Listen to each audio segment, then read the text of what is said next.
कि जब तक मैं जान नहीं लूँगा तब तक हाथ नहीं खोलूँगा, पैर नहीं खोलूँगा, मुंह नहीं खोलूँगा, आंखें नहीं खोलूँगा।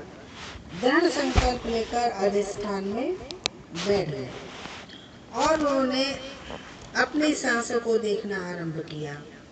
सांसों को देखते देखते उन्होंने देखा कि 4 तत्वों से बना शरीर, पृथ्वी, जल, अग्नि, वायु, चारों तत्वों को देखा, उनके गुण धर्म स्वभाव को देखा और सबको ध्यान से चलाते चले गए। ध्यान से जला दिया चारों तत्वों को। अब उसके बाद में उन्होंने देखा कि इंद्रियां, ये जो हमारी 5 इंद्रियां हैं, ये कैसे काम करती हैं। एक एक इंद्रिय के गुण को देखा, धर्म को देखा, स्वभाव को देखा और कैसे ये मन के साथ मिलके उपद्रव करती हैं। तो उन्होंने एक एक इंद्रिय को भी ध्यान से जला दिया और इंद्रियातीत अवस्था में पहुंच गए। इसके बाद उन्होंने अपने चित्त को देखा तो चित्त को भी कूट दिया। तृष्णा जहाँ से पैदा होती है उस चित्त को ही कूट दिया। जहाँ कामनाएं की उत्पत्ति होती है उस तरह से कूट दिया, जैसे इमाम जिस्ते में रख के किसी चीज को कूट दो। जैसे कि बीज है, बीज को यदि हम धरती पर डाल दें तो उसमें से वृक्ष आएगा, फल आएंगे, फूल आएंगे। लेकिन यदि उसी बीज को हमने बिल्कुल पूरी तरह से कुचल दिया तो क्या उसमें से कभी भी कुछ पैदा होगा? नहीं, बात ही समाप्त हो गई। अब उसमें से कभी भी कुछ पैदा नहीं हो सकता। तो ठीक इसी प्रकार से उन्होंने अपने चित्त को देखा, उसके गुण धर्म स्वभाव को देखा और चित्त को भी कूट दिया, समाप्त कर दिया। अब बचे संस्कार, असंख्य जन्मों से जमा चले आ रहे संचित संस्कार। उनको कहा अनुशय क्लेशिका, अर्थात जो अभी जागे ही नहीं, पता नहीं कब जागे। तो उन संस्कारों को देखा और उन संस्कारों को भी उन्होंने ध्यान से जला दिया। अब इसके बाद कुछ नहीं बचा।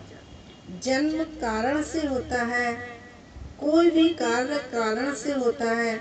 जब कारण ही नहीं तो कार्य होगा ही नहीं। और वो मौन हो गए। 31 लोग पहुंचे, सारे लोगों को देखा, जाना, अंतिम सत्य को जाना, कहीं पर भी रुके नहीं। हर लोक में उन्हें लोभ दिया गया, रोकने के 1000 प्रयत्न किए गए।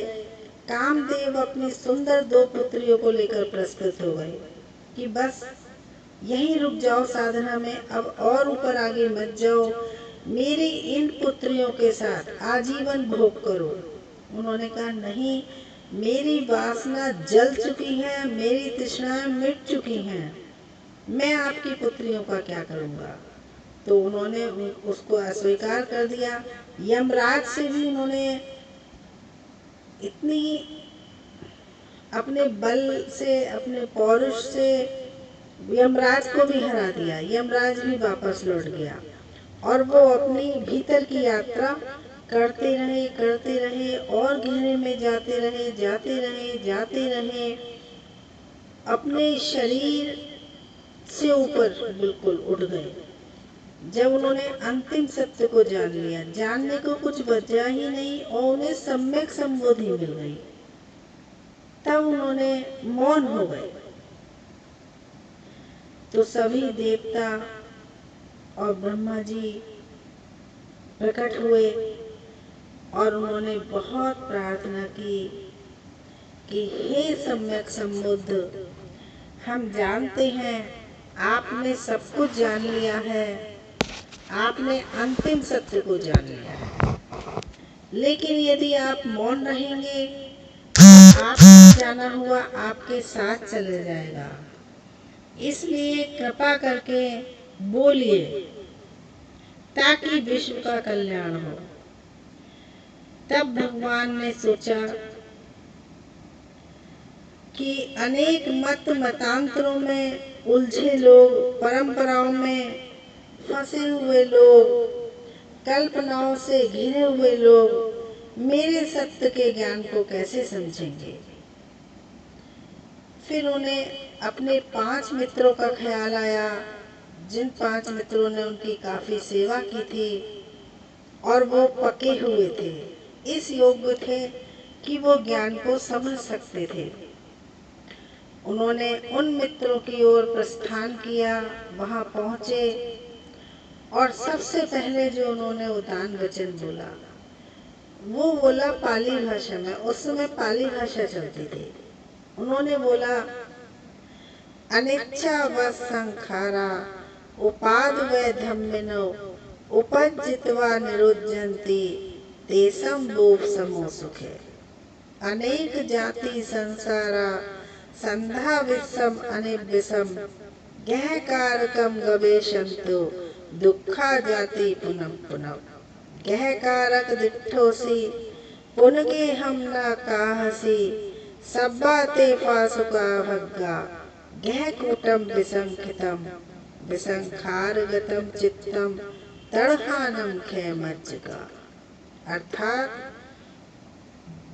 अनिच्छा व संखारा, इस संसार में जितनी भी बनी हुई वस्तुएं हैं, जो कुछ भी आपको दिखाई देता है, स्थिति हो, वस्तु हो, परिस्थिति हो, घटना हो, व्यक्ति हो, एवरीथिंग, वो सब अनित्य है, मरण धर्म है, नश्वर है, मरणशील है। और उन्होंने बताया कि प्रकृति से उत्पाद व्यय का क्रम चल रहा है, उत्पत्ति और समाप्ति, उत्पन्न हो रहा है, समाप्त हो रहा है, उत्पन्न हो रहा है, समाप्त हो रहा है, ये निरंतर अनवरत क्रम चल रहा है। तो उन्होंने कहा तेसम भूप समोसक है, लेकिन जो उत्पन्न होने के बाद जिसका निरोध हो गया, निरोध का अर्थ है कि अब वो दोबारा जन्म नहीं लेगा, ऐसा सुख कहाँ।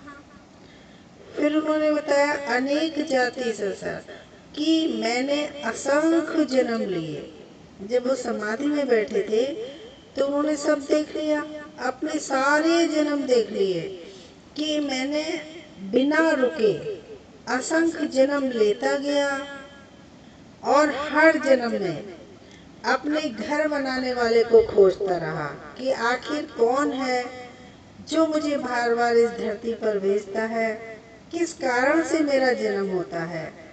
और खोजते खोजते मृत्यु की ओर दौड़ लगाता रहा और शमशान को पहुंचा दिया गया। हर जन्म में यही देखा उन्होंने।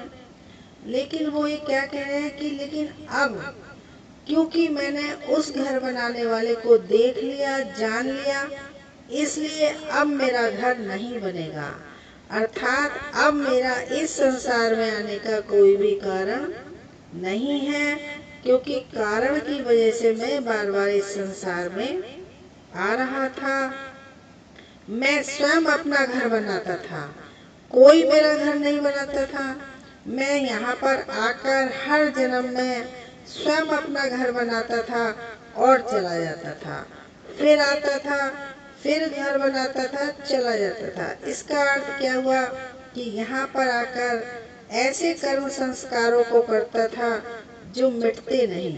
तो उन संस्कारों को भोगने के लिए, उन संस्कारों के बने रहने के कारण बार बार आता था, बार बार जाता था।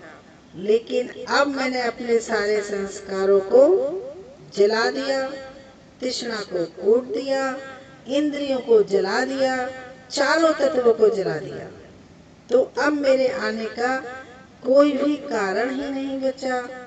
उन्होंने कहा कि कारण से जन्म होता है, यदि आपके संस्कार हैं तो आपको जन्म लेना ही पड़ेगा।